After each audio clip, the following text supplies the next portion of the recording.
नमस्कार दोस्तों, स्वागत है आपका हमारे YouTube चैनल एजुकेशन में। संविदा शिक्षक वर्ग 3 के लिए विलोम शब्द की बहुत ही इम्पोर्टेंट क्लास हम आपके लिए लेकर आए हैं, जिसमें आपके बहुत ही इम्पोर्टेंट जो परीक्षा में आए हुए प्रश्न हैं वो और ऐसे प्रश्न जो परीक्षा में आ सकते हैं विलोम शब्द के अंतर्गत और किस प्रकार से वो आ सकते हैं, ये चीज़ हम आपको बताएंगे आज। तो देखते रहिए हमारा YouTube चैनल एजुकेशन। चलते हैं हम हमारे आज के पहले प्रश्न पर और करते हैं क्लास को स्टार्ट। पहला प्रश्न आपके सामने स्क्रीन पर है।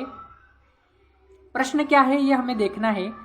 प्रश्न है, मृदुल का विलोम शब्द कौन सा है? मृदुल का विलोम शब्द जो है वो कौन सा है? ऑप्शन पहला है इसमें कठिन, दूसरा ऑप्शन है खराब, तीसरा है रुक्ष और चौथा है कठोर। ठीक है, तो आपको बताना है कि मृदुल का विलोम कौन सा होता है। सबसे पहले बात कर लेते हैं विलोम की कि विलोम क्या होता है। तो विलोम जो होता है आपका, विलोम का अर्थ होता है उल्टा। विलोम का अर्थ क्या होता है? उल्टा। विलोम का जो अर्थ होता है आपका, विलोम का अर्थ होता है उल्टा।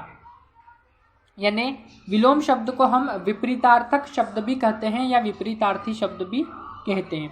ठीक है, तो ये हमने देख लिया, इतनी बात हमने आपके सामने कर ली कि विलोम शब्द होता क्या है।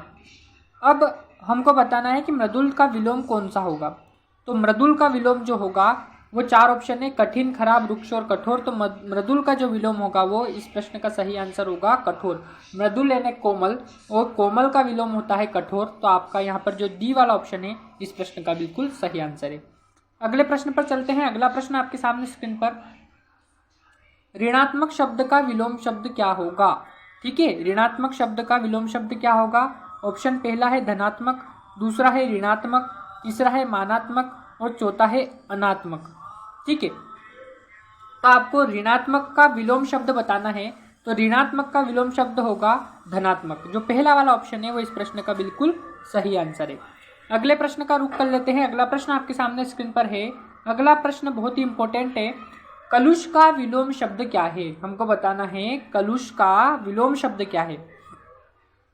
तो कलुष का विलोम शब्द जो है वो हमको पूछा है। ऑप्शन पहला है पाप शून्य यानी पाप से शून्य, दूसरा निष्पाप यानी बिना पाप के, चौथा है निष्कलुष और चौथा है निष्करुण। ठीक है, ये चार ऑप्शन दिया है। तो इसका सही आंसर जो होगा वो होगा कलुष का विलोम शब्द निष्कलुष। जो सी वाला ऑप्शन है इस प्रश्न का बिल्कुल सही आंसर है। चलते हैं अगले प्रश्न पर। अगला प्रश्न भी बहुत ही इंपॉर्टेंट है और बहुत ही इंपॉर्टेंट विलोम शब्द है ये। चिरंजन का विलोम शब्द क्या है? ठीक है, हमसे पूछा क्या है कि चिरंजन का विलोम शब्द क्या है। तो इसमें ऑप्शन हमारे सामने स्क्रीन पर है अलौकिक, लौकिक, नश्वर और नैसर्गिक। ये चार ऑप्शन हमको दिए हैं। ठीक है, यहाँ पर प्रिंट मिस्टेक है, ये यहाँ पर लौकिक नहीं आएगा, लौकिक नहीं आएगा, लौकिक आएगा इसकी जगह। ठीक है, तो चिरंजन का विलोम शब्द हमको बताना है। तो चिरंजन का विलोम शब्द जो होता है वो होता है आपका नश्वर। जो सी वाला ऑप्शन है इस प्रश्न का बिल्कुल सही आंसर है। चिरंजन का विलोम शब्द जो होता है वो होता है नश्वर। अगले प्रश्न पर चलते हैं। अगला प्रश्न आपके सामने स्क्रीन पर है। सन्यासी का विलोम शब्द क्या है? ऑप्शन पहला है राजा, दूसरा ऑप्शन है भोगी, तीसरा है गृहस्थ और चौथा है इनमें से कोई नहीं। तो सन्यासी, ठीक है, जो सन्यास धारण कर लेते हैं, तो सन्यासी का हमको विलोम बताना है। तो इसका विलोम राजा तो नहीं होगा। ठीक है, उसके अलावा देखें हम तो इसका विलोम भोगी भी नहीं होगा। ठीक है, इनमें से कोई नहीं, ये भी इसका गलत ऑप्शन है।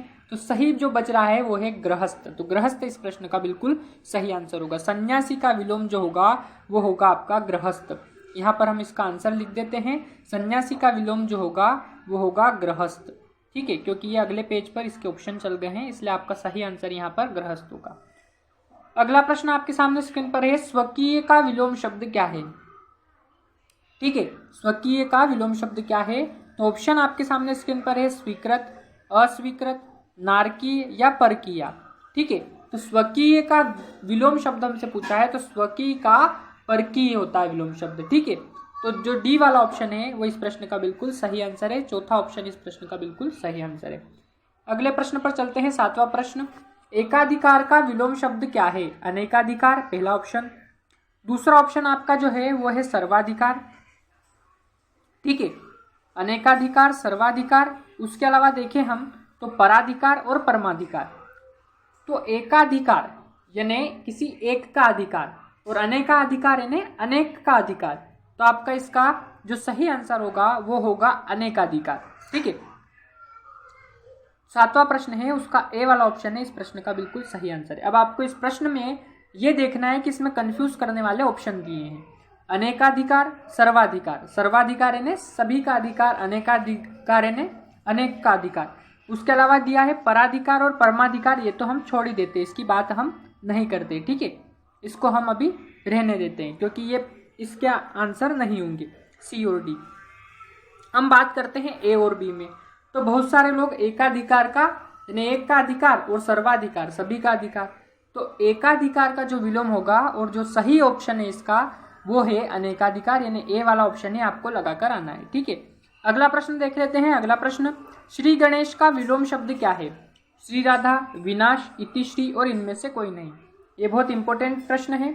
श्री गणेश का विलोम शब्द बताना है। हम किसी कार्य को करते हैं तो सबसे पहले उसका श्री गणेश करते हैं और जब वो खत्म होता है तो वह उसकी इतिश्री हो जाती है। तो श्री राधा तो इसका गलत ऑप्शन है, ये इसमें नहीं आएगा। विनाश भी नहीं आएगा, इनमें से कोई नहीं भी नहीं आएगा। बचा ऑप्शन इतिश्री। तो श्री गणेश का जो विलोम शब्द होगा वो होगा इतिश्री, यही आपका बिल्कुल सही आंसर है। अगला प्रश्न देख लेते हैं। आकर्षण का विलोम शब्द क्या होगा? तो आकर्षण का विलोम शब्द आकृष्ट होगा, विकर्षण होगा, अनाकर्षण होगा या पराकर्षण होगा? तो आकर्षण का जो विलोम शब्द होगा वो होगा आपका अनाकर्षण। ठीक है, या आकर्षण को हम विकर्षण भी कह सकते हैं। तो इसका दो ऑप्शन है आपको, अनाकर्षण और विकर्षण। तो इसमें सबसे ज्यादा जो सही आपको लग रहा है आकर्षण का विकर्षण होता है। आकर्षण यानी आकर्षित करना। ठीक है, तो उसका जो विलोम होगा वो होगा विकर्षित। बी वाला जो ऑप्शन है इस प्रश्न का बिल्कुल सही आंसर है। अगला प्रश्न आपके सामने स्क्रीन पर, अल्पसंख्यक का विलोम शब्द क्या है? अल्पसंख्यक का विलोम शब्द क्या है ये हमको बताना है। अतिसंख्यक, बहुसंख्यक, महासंख्यक या बाहुल्य? तो अल्पसंख्यक का जो विलोम शब्द होगा वो अतिसंख्यक नहीं होगा। ठीक है, महासंख्यक भी नहीं होगा और बाहुल्य भी नहीं होगा। जो सही आंसर होगा अल्पसंख्यक का वो होगा बहुसंख्यक। ठीक है, बी वाला जो ऑप्शन है इस प्रश्न का बिल्कुल सही आंसर है। ठीक है, अगले प्रश्न पर चलते हैं। अगला प्रश्न आपके सामने स्क्रीन पर है। प्रश्न है उपमान का विलोम शब्द क्या है? ठीक है, उपमान का हमको विलोम शब्द बताना है। तो उपमान के विलोम शब्द में पहला ऑप्शन है अनन्वय, व्यतिरेक, ठीक है, अतुल और उपमेय। ठीक है, आपने उपमान, उपमेय, व्यतिरेक ये अलंकार में पढ़ा होगा।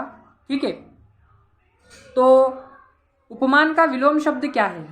तो उपमान का जो विलोम शब्द होगा वो इसका जो सही आंसर होगा वो ना तो आपका अनन्वय होगा, ना अतुल होगा और ना ही उपमेय होगा। बहुत सारे उपमान का उपमेय आंसर लगा के आ जाते हैं, लेकिन इसका जो सही आंसर होगा वो होगा व्यतिरेक। उपमान का विलोम शब्द होगा व्यतिरेक। बी वाला ऑप्शन इसका सही आंसर है। अगला प्रश्न आपका स्क्रीन पर, मंद का विलोम शब्द है सुस्त, द्रुत, शीघ्र और त्वरित। अब इसमें आपको ऐसे प्रश्न दिए हैं जिसमें आप कंफ्यूज हो जाएंगे। मंद का आप लगा के आ जाएंगे त्वरित, मंद यानी धीमा, त्वरित यानी तेज। इसी प्रकार मंद का द्रुत, द्रुत गति से कार्य हो रहा है, तीव्र गति से, तो द्रुत भी लगा के आ सकते हैं। लेकिन इसका जो सही आंसर होगा, हमसे पूछा है मंद का विलोम, तो प्रश्न के हिसाब से हमको ऑप्शन भी देखना है। तो मंद का जो विलोम होगा वो होगा आपका शीघ्र। मंद गति से होना कार्य का या शीघ्र गति से होना, तो मंद का जो विलोम शब्द होगा वो शीघ्र होगा। हम यहाँ पर इसका आंसर लिख देते हैं कि मंद का विलोम जो होगा वो होगा आपका शीघ्र। ठीक है, शीघ्र इसका बिल्कुल सही आंसर है। मंद का विलोम जो होगा वो होगा शीघ्र। अगला प्रश्न आपके सामने स्क्रीन पर है। अगला प्रश्न है, सूक्ष्म का विलोम शब्द है। सूक्ष्म का विलोम शब्द क्या है? अदृश्य, द्रष्टव्य, निश्चित या स्थूल? तो सूक्ष्म का जो विलोम शब्द होगा वो होगा स्थूल। आपका जो डी वाला ऑप्शन है इस प्रश्न का बिल्कुल सही आंसर है। अगले प्रश्न पर चलते हैं। अधुनातन का विलोम शब्द क्या है? इस प्रश्न में भी ऐसे ही ऑप्शन है जो कंफ्यूज करने वाले। अधुनातन, ठीक है, इसका हमको विलोम बताना है। तो प्राचीन, भूतकालिक, पुरातन और विगतकालीन। ठीक है, तो अधुनातन का विलोम शब्द होगा, तो ये प्रश्न के हिसाब से हमको ऑप्शन लगाना है। तो अधुनातन का विलोम शब्द जो होगा वो पुरातन। ठीक है, जो सी वाला ऑप्शन है इसका सही आंसर है। अगले प्रश्न पर चलते हैं। अगला प्रश्न, सृष्टि का विलोम शब्द क्या है? मरण, प्रलय, वृष्टि या मोक्ष? तो सृष्टि का जो विलोम शब्द ना तो मरण होगा, ना आपका वृष्टि होगा, ना मोक्ष होगा। सृष्टि का प्रलय। बी वाला जो ऑप्शन है इसका सही आंसर है। षष्ठी का विलोम शब्द होगा प्रलय। अगला प्रश्न, निम्न में जो जोड़ा विपरीतार्थक नहीं है उसे हमको चुनना है। ये हमने आपको क्लास स्टार्टिंग में बोला था कि किस प्रकार से प्रश्न बन सकता है, वो भी हम आपको बताएंगे। तो विलोम शब्द में आपका प्रश्न डायरेक्ट न बनते हुए, यानी कि इस प्रकार से न बनते हुए आपका प्रश्न ऐसा भी बन सकता है कि निम्न में से जोड़ा ऐसा कौन सा है जो विपरीतार्थक नहीं है, उसे चुनना है। तो यहाँ पर आपका नहीं है ऐसा पूछा है, तो उसको ध्यान में रखते हुए हमको इसका आंसर लगाना है। तो आय का व्यय, आय का विलोम क्या होता है? व्यय। सरल का होता है कठिन। लघु यानी छोटा, गुरु यानी बड़ा। जब छंद पढ़ेंगे तो उसमें लघु और गुरु दो प्रकार की मात्रा आपको गिनने के लिए आती है, तो उससे आपको ये ध्यान रख लेना है कि लघु यानी छोटा, गुरु यानी बड़ा। और अगला जो बच रहा है वो है धर्म का अधम। ठीक है, तो आपको इसमें से क्या पूछा है कि कौन सा जोड़ा विपरीतार्थक नहीं है। तो आय का व्यय ये विपरीतार्थक है, सरल का कठिन विपरीतार्थक है, गुरु का लघु विपरीतार्थक है। अब धर्म का अधम यह आपका विपरीतार्थक नहीं है, जो डी वाला ऑप्शन है इस प्रश्न का बिल्कुल सही आंसर होगा।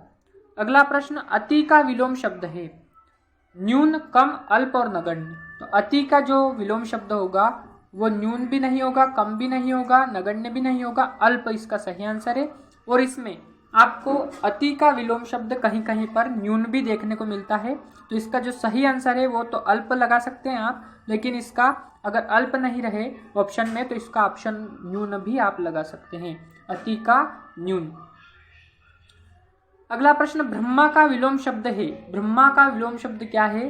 तो माया इसका गलत ऑप्शन है, जगत गलत ऑप्शन है और अज्ञान गलत ऑप्शन है। जीव जो है वो इस प्रश्न का बिल्कुल सही आंसर है, इसका सही आंसर होगा जीव। ब्रह्मा का विलोम शब्द है जीव। अगला प्रश्न, बहिरंग का विलोम शब्द है अंतरंग, रंगारंग, जल तरंग और राग रंग। तो बहिरंग का विलोम शब्द है अंतरंग। ठीक है, जो पहला वाला ऑप्शन है ए वाला इस प्रश्न का बिल्कुल सही आंसर है। अगला प्रश्न आपके सामने स्क्रीन पर है। अगला प्रश्न है, अनागत का विलोम शब्द क्या होगा? वर्तमान, भूतकालिक, विगत और आगत। तो अनागत का विलोम शब्द जो होगा वो होगा आगत, जो डी वाला ऑप्शन है इस प्रश्न का बिल्कुल सही आंसर है। आज का आखिरी प्रश्न आपके सामने स्क्रीन पर था अनागत का विलोम शब्द, और इसका सही आंसर होगा आगत। तो बने रहिए इस प्रकार के प्रश्नों के लिए और देखते रहिए हमारा यूट्यूब चैनल रेडी एजुकेशन। बहुत बहुत धन्यवाद। एक और चीज़ हम आपको बता देते हैं कि इसकी फ्री पीडीएफ भी आप हमारे टेलीग्राम चैनल, जिसकी लिंक आपको डिस्क्रिप्शन में दी है, वहाँ से टेलीग्राम ज्वाइन करके इसकी फ्री पीडीएफ प्राप्त कर सकते हैं। धन्यवाद।